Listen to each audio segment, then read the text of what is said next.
BPF এৰি বিজেপিত যোগদান কৰাৰ পিছতে তীব্ৰতৰ হৈ পৰিছে এতিয়া বিশ্বজিৎ দৈমাৰী আৰু হাগ্ৰামা মহিলাৰ বাকযুদ্ধ। এজনে আনজনৰ বিৰুদ্ধে আনিছে ইটোৰ পিছত সিটো অভিযোগ। হাগ্ৰামা মহিলাৰী বনাম বিশ্বজিৎ দৈমাৰী।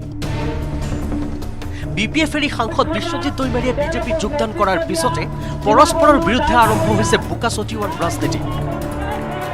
আমি পইচা দিতে পইচা কালেকশন কৰতে আমি চাকৰিটো দিম বলি এতিয়াতো চাকৰিটো নহল বাছাব লাগে চামৰা বিজেপিটো ব্লক। হাগ্ৰামাই যদি বিশ্বজিতৰ বিৰুদ্ধে আনিছে চাকৰিৰ নামত ধন সংগ্ৰহ কৰাৰ অভিযোগ, বিশ্বজিৎ দৈমাৰীয়ে হাগ্ৰামাৰ বিৰুদ্ধে আনিছে বিটিচিৰ ৰাজ্যক বিশ্বাসঘাতকতা কৰাৰ অভিযোগ। বিশ্বজিৎ দৈমাৰীৰ অভিযোগ, বিটিচিৰ চিফ হৈ কেৱল লুণ্ঠনহে কৰিলে হাগ্ৰামাই। কেক ৰিপৰ্টত কি আহিছে 150 টকাৰ আঁঠুৱা, সেইটো হ'ল আপোনাৰ মেডিকেটেড আঁঠুৱা। ৱৰ্ল্ডত এটাই কোম্পানী আছে, কোনো 2-3টা বেলেগ বেলেগ কোৱালিটিৰ কথাই নাহে, আৰু যাৰ মাৰ্কেটৰ দাম 150 টকা। আৰু যদি অসম চৰকাৰে বিভিন্ন ট্ৰেন্সপৰ্টেশ্যন কিবা কিবি কষ্টত 200 টকা মানতে দি দিয়ে, সেইটো বিটিচিক আপোনাৰ 1100 টকাত মানে এখন আঁঠুৱা কিনা দেখুৱাইছে। 3-4 হাজাৰ টকাৰ চাইকেল 8,000ত কিনা দেখুৱাইছে। 6-7 হাজাৰৰ টিন পাত আপোনাৰ 12,000 টকা তাত দেখুৱাইছে। তেনেকুৱা ধৰণৰ বহুত আছে। বিটিচিৰ উন্নয়নৰ ধনেৰে হাগ্ৰামাই হোটেল ৰেষ্টুৰাঁ হাস্পতাল নিৰ্মাণ কৰি ব্যৱসায় চলাই থকা বুলি অভিযোগ উত্থাপন কৰিলে বিশ্বজিৎ দৈমাৰীয়ে। হস্পিটেল তেওঁৰ আছে, হোটেল তেওঁৰ আছে, ৰেষ্টুৰেণ্ট তেওঁৰ আছে, ক্ৰেচাৰ তেওঁৰ আছে, বিটুমিন তেওঁৰ আছে, ৰিজৰ্ট তেওঁৰ আছে, তেল ডিপু তেওঁৰ আছে। গতিকে তেখেতে এজন ব্যৱসায়ী, না বোলে সমাজকৰ্মী, না বোলে ৰাজনীতি কৰা।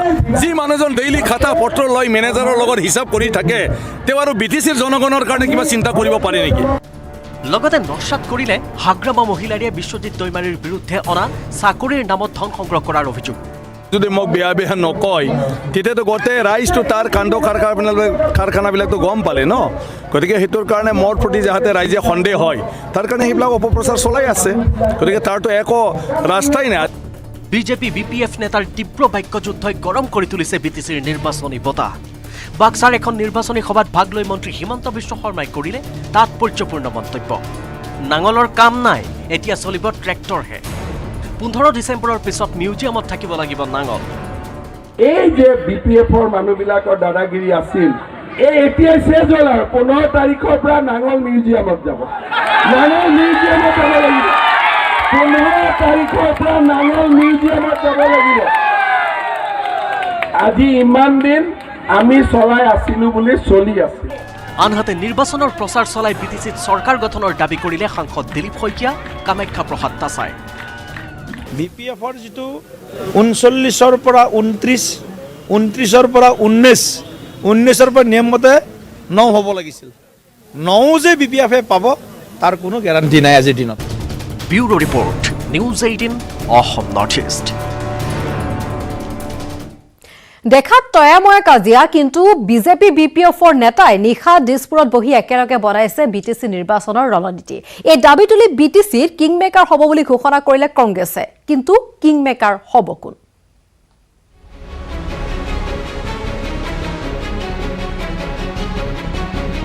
তুমুল বাক বিতৰ্কত বিজেপি আৰু বিপিএফ। মিত্ৰ নহয়, এতিয়া দুৰ্ঘুৰ শত্ৰুতাত বিজেপি বিপিএফ। বিটিচি সকলোকেই লাগে। 17 বছৰে বিটিচিত ৰাজত্ব কৰা হাগ্ৰামা মহিলাৰীয়ে চকী ৰক্ষাৰ বাবে এতিয়া সকলো প্ৰকাৰৰ চেষ্টা অব্যাহত ৰাখিছে।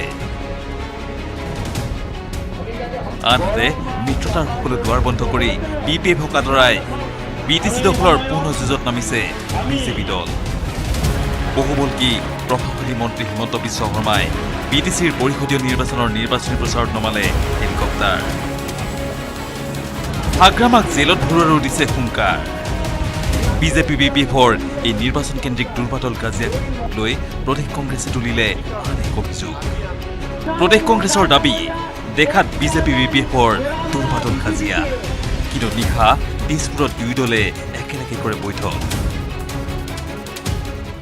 বিজেপি আৰু বিপিএফ ৰাতি ৰাতি দিছপুৰত গোপন বৈঠক কৰে, আৰু পিছৰ দিন তেওঁলোকে কাক কেনেকৈ গালি পাৰিব সেই আখৰাটো আগতে চলাই যায় আগদিনা ৰাতি, আৰু পিছদিনা যায় তেনেকে নাটক এটা কৰে।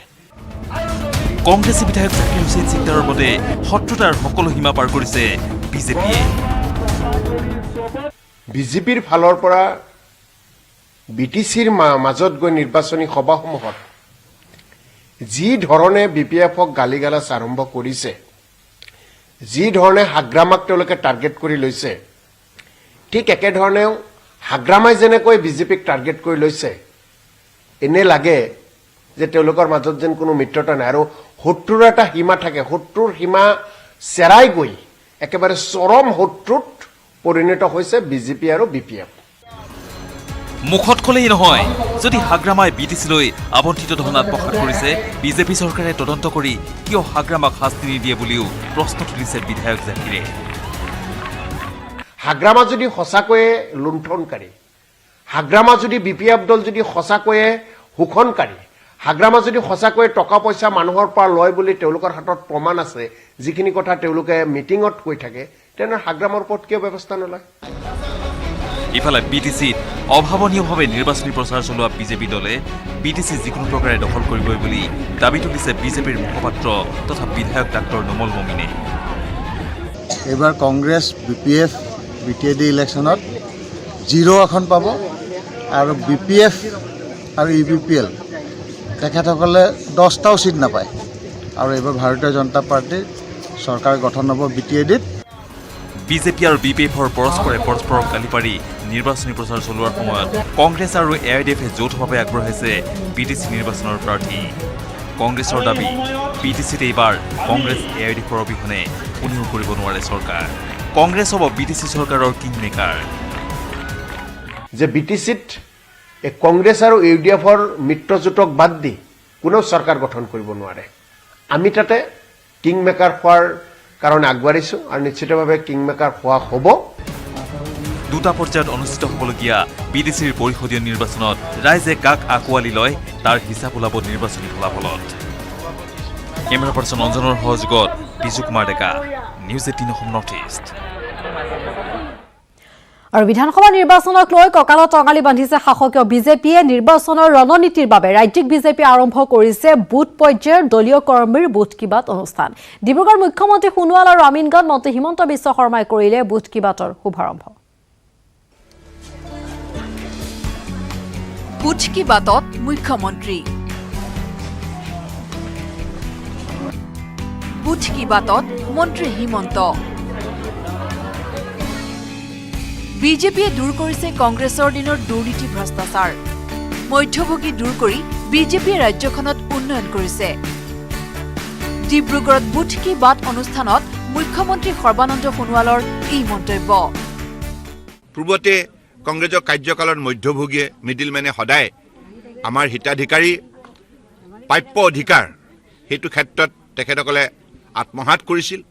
গতিকে এতিয়া যিহেতুকে মাননীয় প্ৰধানমন্ত্ৰী ডাঙৰীয়াই জুডিচিয়েল ছিষ্টেমৰ যোগেদি হিতাধিকাৰীসকলক পোনপটীয়া তেখেতসকলে পাব লগা ধন তেখেতসকলৰ একাউণ্টত জমা কৰাৰ যিটো ব্যৱস্থা প্ৰৱৰ্তন কৰিলে, ফলত আজি শতকৰা 100% চৰকাৰৰ আঁচনিৰ ধন হিতাধিকাৰী পাবলৈ সক্ষম হৈছে।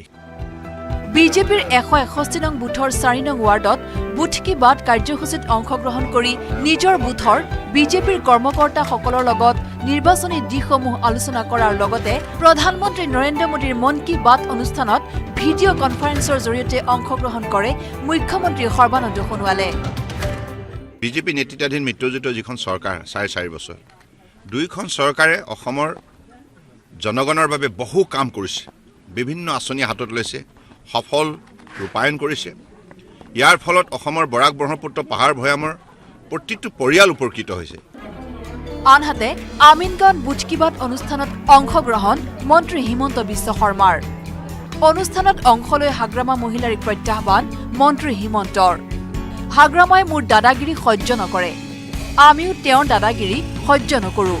তীক্ষ্ণ বাক্যবাণেৰে একালৰ মিত্ৰ দলৰ নেতা হাগ্ৰামা মহিলাৰ সমালোচনা মন্ত্ৰীগৰাকীৰ। কোনে কাৰ দাদাগিৰি আজিৰ দিনত সহ্য কৰে, হয় নহয়? তেওঁৰো দাদাগিৰি মই সহ্য নকৰোঁ, মোৰো দাদাগিৰি তেওঁ সহ্য নকৰে। ৰাইজৰ দাদাগিৰি হ'ব লাগে। আজি ভাৰতীয় জনতা পাৰ্টীৰ এটা কাৰ্যসূচী আছিলে যে প্ৰত্যেকটো বুথত একোখন সভা হ'ব, যাক বুথ কি বাত বুলি কোৱা হ'ব। 28,000 বুথত আজি এই সভা অনুষ্ঠিত হৈছে।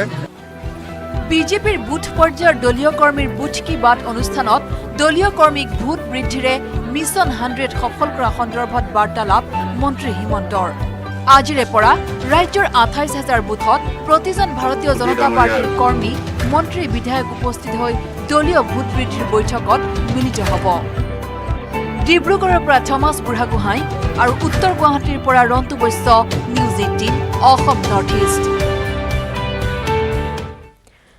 আৰু খবৰ অব্যাহত থাকিব। তাৰ পূৰ্বে সময় খনৰ পিছত এইবাৰ জুবিন পথ। ডিব্ৰুগড়ত জুবিন নামৰ পকী পথটো আনুষ্ঠানিকভাৱে মুকলি কৰিলে খুদ হাৰ্টথ্ৰব জুবিন গাৰ্গে। প্ৰকৃতিপ্ৰেমী গৌতম বৰদলৈ একক প্ৰচেষ্টাত নিৰ্মাণ কৰি উলিওৱা হৈছে এই বিশেষ পথটো। ডিব্ৰুগড়ৰ বৈৰাগী মঠত জুবিনৰ পথ। নিজৰ নামেৰে নামাংকিত হোৱা এটি পকী পথ ডিব্ৰুগড়ত আনুষ্ঠানিকভাৱে শুভ উদ্বোধন কৰে জনপ্ৰিয় শিল্পী জুবিন গাৰ্গে। ডিব্ৰুগড়ৰ এজন প্ৰকৃতিপ্ৰেমী উদ্যমী যুৱক গৌতম বৰদলৈয়ে নিজৰ একক প্ৰচেষ্টাৰে নিৰ্মাণ কৰি উলিওৱা এই পথটোৰ কাষৰ দেৱালত আটক ধুনীয়াকৈ অংকন কৰা হৈছে সুধাকণ্ঠ ডক্টৰ ভূপেন হাজৰিকা, জুবিন গাৰ্গ, খগেন মহন্ত, পাপন, জয়ন্ত হাজৰিকা, বিষ্ণু ৰাভা আদি শিল্পীসকলৰ প্ৰতিচ্ছবি। চহৰখনৰ ৩ নম্বৰ ৱাৰ্ডৰ বৈৰাগী মঠত এই পথটো মুকলি কৰি শিল্পী জুবিন গাৰ্গে যথেষ্ট সুখী অনুভৱ কৰাৰ লগতে অসমৰ বাট পথসমূহ উন্নয়ন কৰাৰ দিশত চৰকাৰে বহু কাম কৰিবলগীয়া আছে বুলি মন্তব্য কৰে। বৰ ধুনীয়াকৈ মানে ভেৰি ৱেল প্লেনিং বৰ ধুনীয়া আৰু কালাৰফুল কৰিছে গছ গছনিৰে গোটেই। সেইটো এটা আদৰ্শ হ'ব লাগে। অসমৰ বিভিন্ন জেগাত যদি এনেকুৱা হয় ৰাস্তাবিলাক ধুনীয়া হয়, আমাৰ বিউটিফাই হয় গোটেই ৰাজ্যখন। সেইটো গৌতমৰ এটা খুব ধুনীয়া পদক্ষেপ। সেইটো কাৰণে মই ধন্যবাদ জনাইছোঁ আৰু যিসকল লাগি আছে গোটেই এইখিনি কামত তেওঁলোককো মই ধন্যবাদ জনালোঁ। ৰং বিৰঙী লাইট, ফুলৰ টাবেৰে সজাই তোলা হৈছে এই নতুন পথটো। ইয়াৰ পূৰ্বেও এইজন উদ্যমী সমাজকৰ্মী যুৱকে ডিব্ৰুগড়ৰ বৈৰাগী মঠত একক প্ৰচেষ্টাৰে নিজ পিতৃ হেম্বৰ বৰদলৈ নামেৰে এটা পথ নিৰ্মাণ কৰি ৰাইজৰ বাবে উচৰ্গা কৰিছিল। নিজৰ চেষ্টাৰে নিৰ্মাণ কৰা দ্বিতীয়টো পথ নিৰ্মাণ কৰিও ৰাইজৰ বাবে উচৰ্গা কৰিছে গৌতম বৰদলৈয়ে। কেমেৰাত দীনেশৰ সহযোগত Thomas Buragohain, news 18 Assam north east. মৈত্ৰী আঁচনিৰ অধীনত দেওবাৰে মাজুলীৰ পৰা বুটাম টিপি মুখ্যমন্ত্ৰী সোণোৱালে মুকলি কৰিলে 100টা আৰক্ষী নিৱেশৰ আধাৰশিলা। অত্যাধুনিক PEB প্ৰযুক্তিৰে নিৰ্মাণ কৰা হ'ব এই 100 আৰক্ষী নিৱেশ। মুখ্যমন্ত্ৰী সোণোৱালে মাজুলীৰ জেংৰাই মুখৰ পৰা বুটাম টিপি ৰাজ্যৰ ভিন্ন প্ৰান্তত স্থাপন হ'বলগীয়া এই 100খন আৰক্ষী নিৱেশৰ আধাৰশিলা উদ্বোধন কৰে। মাজুলীৰ লগতে কাৰ্যসূচীৰ অংশ হিচাপে তেজপুৰতো সম্পন্ন হয় ভূমিপূজন। তেজপুৰৰ ভূমিপূজন আৰু আধাৰশিলা স্থাপন অনুষ্ঠানত জিলা আৰক্ষী প্ৰশাসনৰ প্ৰায় সংখ্যক শীৰ্ষ বিষয়াৰ লগতে উপস্থিত থাকে বিধায়ক বৃন্দাবন গোস্বামী।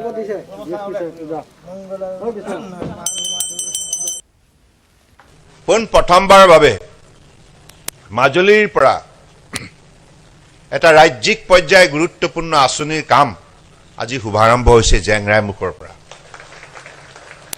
সেইকাৰণে মাজুলীবাসী ৰাইজ আপোনালোকে কথাটো ভাবক, এই আঁচনি কাম জেংৰাই মুখৰ পৰা আৰম্ভ হৈছে। এইটো সকলো সময়তে ৰৈ যাব মানুহৰ মনত।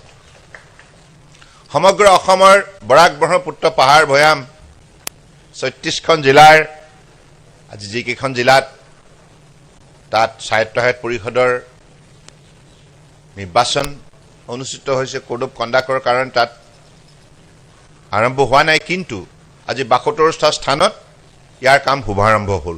গতিকে আজি তাৰিখত এই বেৰেক নিৰ্মাণৰ লগে লগে ইয়াত 70 জন লোকে থকাৰ ইয়াত তেখেতসকলে ব্যৱস্থা পাব আৰু ফলত সকলো সময়তে আৰক্ষীৰ প্ৰতিজন বিষয়া কৰ্মচাৰী সজীৱ হৈ থাকিব, সষ্টম হৈ থাকিব, সজাগ হৈ থাকিব, শক্তিশালী হৈ থাকিব আৰু তেখেতসকলে এই সজীৱতাই সমাজখনক বিশেষকৈ জীৱন সম্পত্তি নিৰাপত্তা দিয়াৰ ক্ষেত্ৰত ই যথেষ্টখিনি সহায়ক হ'ব।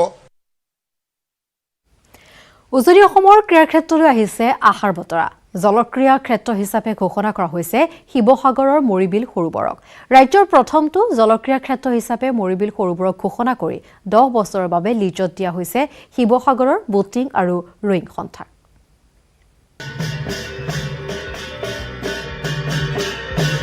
উজনি অসমৰ ক্ৰীড়া ক্ষেত্ৰলৈ আশাৰ বাৰ্তা। শিৱসাগৰৰ মৰিবিল সৰোবৰ হ'ব জল ক্ৰীড়া ক্ষেত্ৰ। অনুশীলনস্থলী হ'ব বটিং আৰু ৰয়িঙৰ।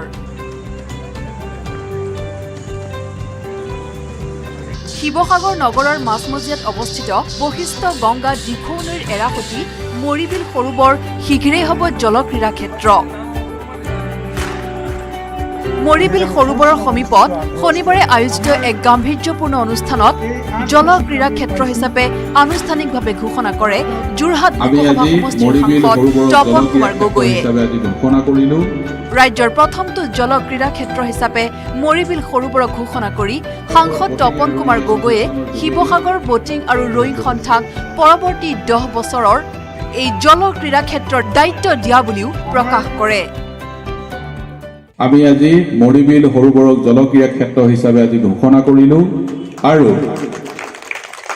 আজিৰ পৰা এই ঠাইডোখৰ শিৱসাগৰ বটিং এণ্ড ৰয়িং এছ'চিয়েশ্যনে তেওঁলোকৰ অধীনত সম্পূৰ্ণৰূপে স্বতন্ত্ৰভাৱে তেওঁলোকে ব্যৱহাৰ কৰিব পৰাকৈ আমি তেওঁলোকৰ হাতত অৰ্পণ কৰিলোঁ। জল ক্ৰীড়া ক্ষেত্ৰ ঘোষণা কৰা শুভ উদ্বোধনী অনুষ্ঠানত অংশগ্ৰহণ কৰে উত্তৰ পূবৰ প্ৰথমগৰাকী অৰ্জুন ভোগেশ্বৰ বৰুৱাই।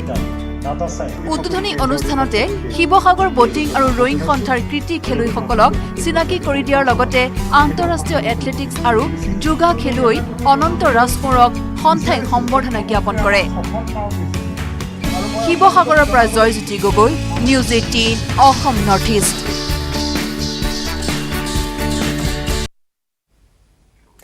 নুমলীগড়ত এইবাৰ হাতী মানুহৰ সংঘাত নহয়। নুমলীগড়ৰ ধলাগুৰি চাহ বাগিচাত বনৰীয়া হাতীৰ জলকেলি। এটা পুখুৰীত নামি গা ধুইছে বৃহৎ বন্য হস্তীৰ জাকে।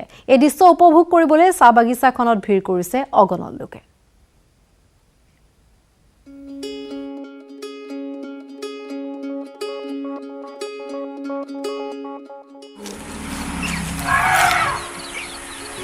এজাক বন্য হস্তীৰ জলকেলিৰ মনোৰম দৃশ্য। এই বিৰল দৃশ্য দেখিবলৈ পোৱা গ'ল নুমলীগড়ৰ ধলাগুৰি চাহ বাগিচাত। ধলাগুৰি চাহ বাগিচাৰ এটা পুখুৰীত পানীত নামি আপোন মনে সাঁতুৰি গা ধুইছে এটা বৃহৎ বন্য হস্তীৰ জাকে।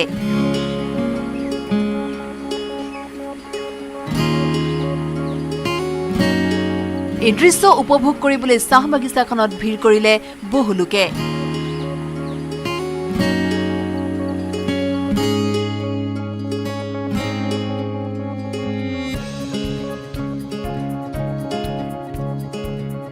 ইফালে দিনৰ ভাগত এনেদৰে এই বন্য হস্তীৰ জাকটোৱে চাহ বাগিচাত আশ্ৰয় লৈ সন্ধিয়া হোৱাৰ লগে লগে নুমলীগড়ৰ ভিন্ন অঞ্চলত প্ৰৱেশ কৰি খাই গছকি তহিলং কৰিছে শালি ধানৰ খেতি পথাৰ।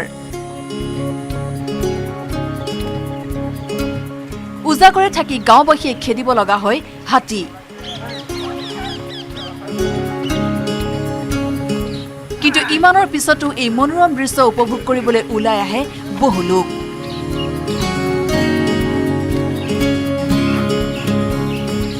অৱশ্যে আন দিনৰ দৰে হাতীৰ জাকটোক কোনো অশান্তি দিয়া নাই লোকসকলে।